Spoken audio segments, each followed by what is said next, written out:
Assalamualaikum warahmatullahi wabarakatuh. Raditu billahi robba wa bil islami dina wa bi muhammadin nabiyya wa rasul. Amma ba'du. Apa kabar anak-anak kelas 8?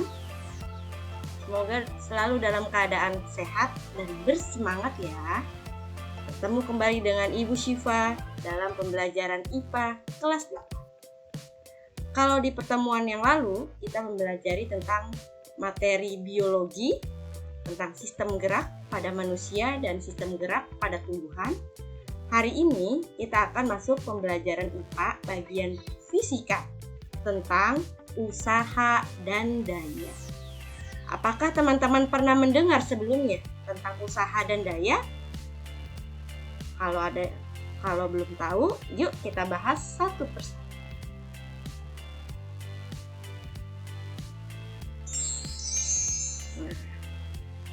Sebelumnya kita prolog dulu ya, pembukaan. Pernahkah kamu berusaha mendorong tembok? Kalian pernah melakukannya? Apakah tembok tersebut dapat bergerak?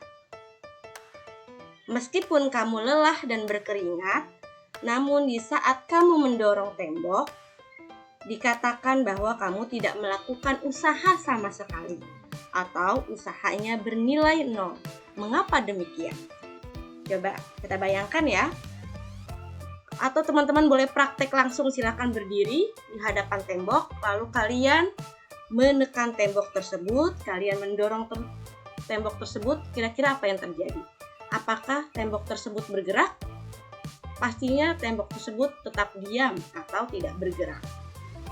Ini dinyatakan bahwasanya usaha yang kalian lakukan 0 atau tidak ada usaha sama sekali.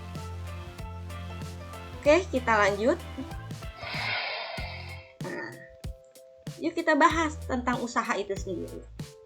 Perlu teman-teman ketahui bahwasanya semakin besar gaya yang digunakan untuk memindahkan benda, maka semakin besar pula usaha yang dilakukan. Jadi kalau kamu gaya yang dimiliki oleh manusia semakin besar, maka usaha yang terjadi pun akan semakin besar. Selanjutnya, semakin besar perpindahan benda, maka semakin besar pula usaha yang dilakukan. Jadi, ketika benda berpindah dari satu tempat ke tempat lain, semakin jauh berpindahnya, ini membuktikan bahwasanya usaha yang dilakukan oleh manusia semakin besar pula. Berdasarkan pernyataan di atas, maka kita dapat mengambil kesimpulan bahwasanya besarnya usaha atau dalam ilmu fisika dilambangkan dengan huruf W ditentukan oleh besarnya gaya yang diberikan pada benda atau memiliki lambang F dan besarnya perpindahan. Jadi usaha dipengaruhi oleh dua hal. Yang pertama dipengaruhi oleh besarnya gaya dan yang kedua dipengaruhi oleh besarnya perpindahan. Nah, secara matematis, rumus usaha dapat dituliskan sebagai berikut. Sini teman-teman dapat lihat ya. Rumus usaha adalah W sama dengan F dikali S. Sudah kita ketahui sebelumnya, W adalah usaha yang dilakukan, di mana usaha memiliki satuan Joule. Dan F adalah gaya yang dilakukan dan gaya memiliki satuan Newton. Dan S adalah perpindahan memiliki satuan meter. Maka saya ulangi kembali, rumus usaha adalah W sama dengan F dikali S. Sampai di sini teman-teman dapat memahaminya? Insya Allah mudah ya. Oke, kita lanjut. Kita masuk saja langsung ke contoh usaha. Lani, ini si Lani ya, sedang mendorong rak buku.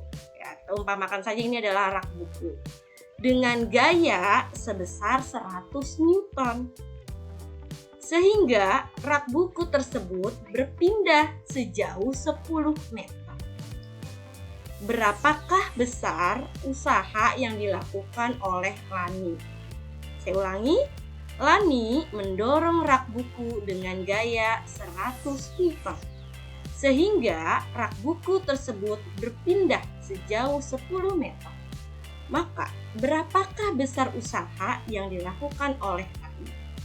Oke, Bu Guru bantu cara menjawab. Cara menjawab di sini harus prosedur ya, harus ada diketahui, ditanya, dan jawab. Kita tulis dulu diketahui. Apa saja sih yang diketahui? Yang pertama kita ketahui adalah F. F adalah gaya. Gayanya siapa? Gayanya si Lani, yaitu 100 Newton. Apalagi yang kita ketahui? S. Perpindahan. Perpindahan apa? Perpindahan rak buku. Sejauh berapa? 10 meter. Lalu apa yang ditanya? Yang ditanyakan adalah W. Usaha. Usahanya si Lani. Maka kita jawab W. Usaha sama dengan F dikali S. Atau gaya dikali jarak. Gimana F sama dengan 100 Newton dikali 10 meter. 100 dikali 10 sama dengan 1000, sehingga menghasilkan 1000 Joule, di mana Joule adalah satuan dari usaha. Maka dapat terbukti bahwasanya Lani memiliki usaha sebesar 1000 Joule untuk dapat memindahkan rak buku sejauh 10 meter. Sampai di sini anak-anak bisa pahami? Kalau bisa kita lanjutkan.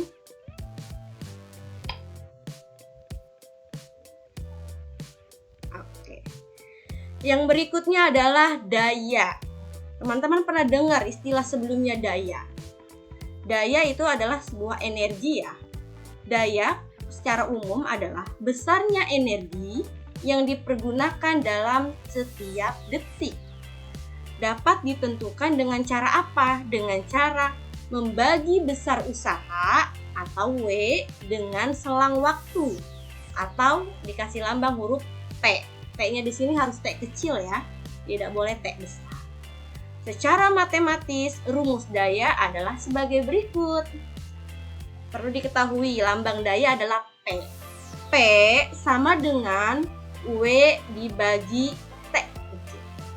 Di mana P adalah daya, memiliki satuan watt atau watt.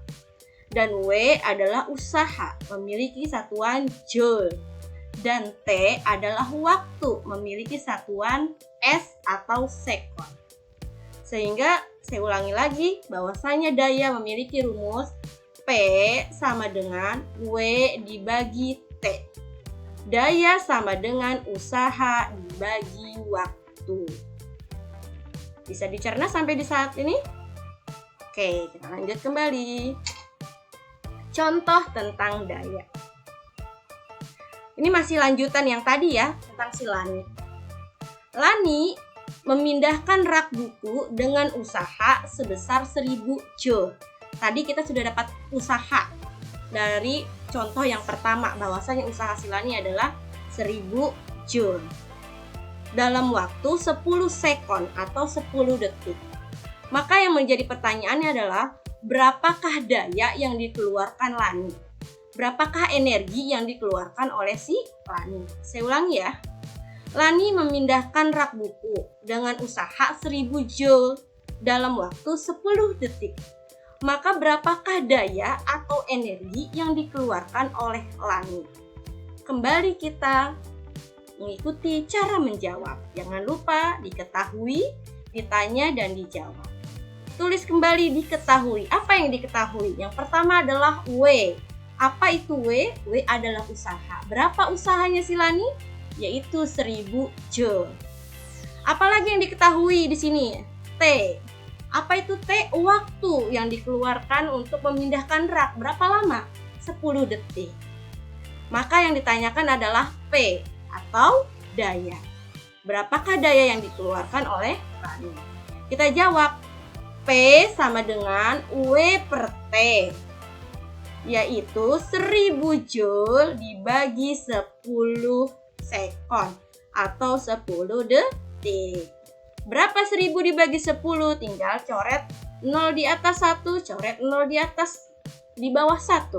Maka tinggal 100. 100 dibagi 1, 100. Maka jawabannya adalah 100 watt atau 100 watt.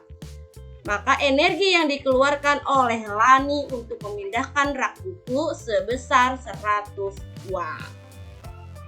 Ya, cukup mudah kan teman-teman? Oke, bagus. Berarti kita bisa lanjut. Bersiap untuk kuis. Ya. Oke. Setelah ini Bu Guru akan memberikan satu buah pertanyaan tentang usaha dan daya.